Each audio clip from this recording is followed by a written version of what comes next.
வணக்கம். Pain management physiotherapy, இதில் கேன்சருக்கு ஃபிசியோதெரப்பின் ரோல்.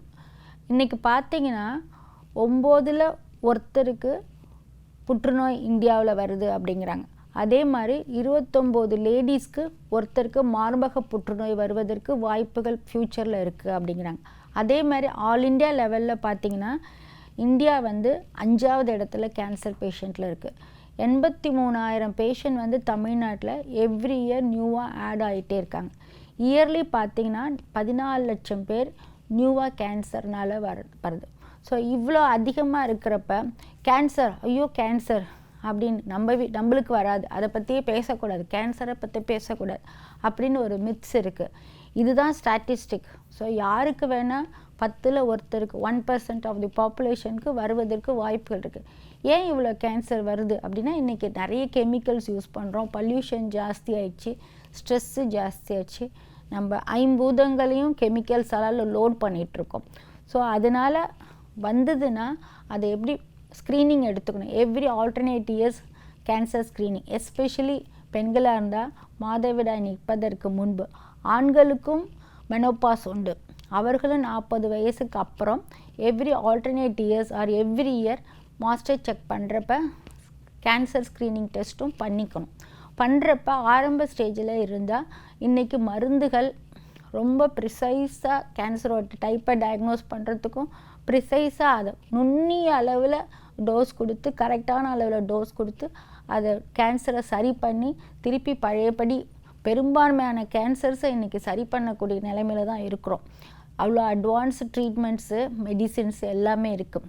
ஸோ அதனால் ஒவ்வொருவரும், முக்கியமாக பெண்கள் மார்பக புற்றுநோய் நிறைய வர்றதுனால எவ்ரி ஆல்டர்னேட் இயர்ஸாலும் மேமோகிராம், பாப்ஸ்மியர் அதெல்லாம் பண்ணிக்கிறது நல்லது.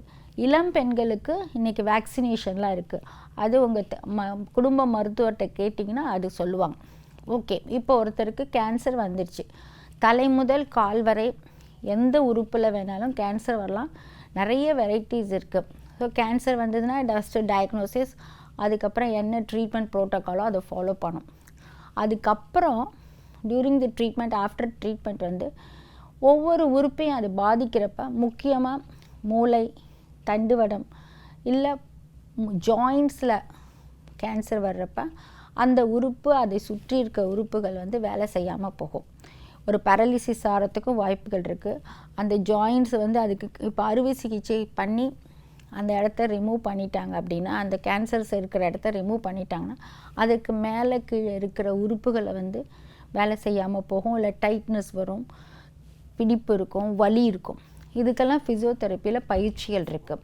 ஸோ ஒரு கேன்சர் வந்துருச்சு அப்படின்னா ஃபஸ்ட்டு அதை பேசிக் ட்ரீட்மெண்ட், டயக்னோசிஸ், ட்ரீட்மெண்ட், அந்த ப்ரோட்டோக்கால் முடிச்சப்புறம் பொதுவாக பார்த்தீங்கன்னா கேன்சர் பேஷண்ட்க்கு என்ன இருக்குன்னா வலி, தாங்க முடியாத வலி இருக்கும். ஸோ ஆரம்ப ஸ்டேஜில் இருக்கிறவங்களுக்கு ட்ரீட்மெண்ட் முடித்து நல்லாயிடும். அவங்களுக்கு பேசிக்காக ப்ரீத்திங் எக்ஸசைஸ், மொபிலிட்டி எக்ஸசைஸ், நல்ல ஓரளவு மசில் பவர் இருக்குன்னா ஸ்ட்ரென்தனிங் எக்ஸசைஸ், வெயிட் வச்சாமல் இப்படிலாம் பண்ணும். முக்கியமாக கேன்சர் பேஷண்ட் வலினால் பண்ண மாட்டாங்க. அந்த ட்ரக்ஸு, அவங்களுக்கு கொடுக்குற ட்ரக்ஸ் ரொம்ப தூக்கமாக, மயக்கமாக, டயர்ட்னஸாக இருக்கும். ஸோ டாக்டர்ஸ் சொல்லுவாங்க, நீங்கள் ஃபிசியோதெரப்பி பண்ணணும், பயிற்சிகள் பண்ணணும். அப்போ தான் அவங்க இப்போ ஒரு முட்டியில் இருக்குது அப்படின்னா அந்த முட்டியை அசைக்கணும், இல்லை ஒரு நரம்புகள் வேலை செய்யலைன்னா அந்த கை கால் வேலை செய்யணும், அதுக்கு ஃபிசியோதெரப்பி கொடுக்கணும் அப்படின்னு சொல்லுவாங்க. ஆனால் பேஷண்ட்டுக்கு ஒன்று வலி இருக்கும், இன்னொன்று எக்ஸ்ட்ரீம் டயர்ட்னஸ், அப்படியே தூங்கினா போதும் அப்படின்ட்டு இருக்கும். ஆனால் அந்த வலியில் அவங்களால தூங்க முடியாது. ஸோ இந்த சைக்கிளை பிரேக் பண்ணுறதுக்கு ஃபிசியோதெரப்பியில் எக்ஸசைஸ் பண்ணணும். அது என்னென்ன மாதிரி பண்ணணுங்கிறத அடுத்த செக்மெண்ட்டில் பார்ப்போம். நன்றி.